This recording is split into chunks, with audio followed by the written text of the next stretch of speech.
দর্শক, এই মুহূর্তে আমরা দাঁড়িয়ে আছি সোহরাওয়ার্দীর পাশে। আপনারা দেখতেই পাচ্ছেন মানুষ কি ঢলে ঢলে আসছে 28 জুন সম্মেলনকে কেন্দ্র করে।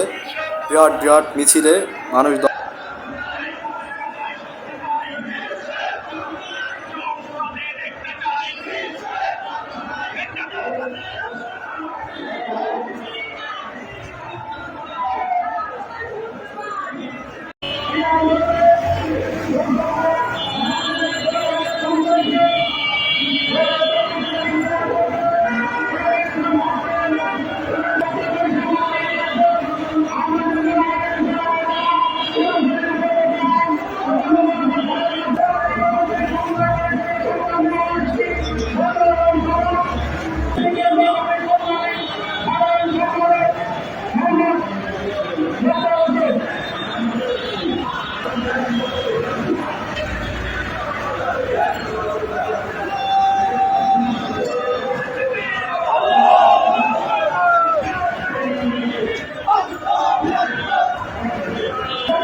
দর্শক, সকল প্রকার আপডেট পেতে চ্যানেলটিকে সাবস্ক্রাইব করে, লাইক করে, কমেন্ট করে, শেয়ার করে আমাদের সাথে থাকবেন। ধন্যবাদ। চ্যানেলটি সাবস্ক্রাইব করবেন, সাবস্ক্রাইব করতে ভুলবেন না।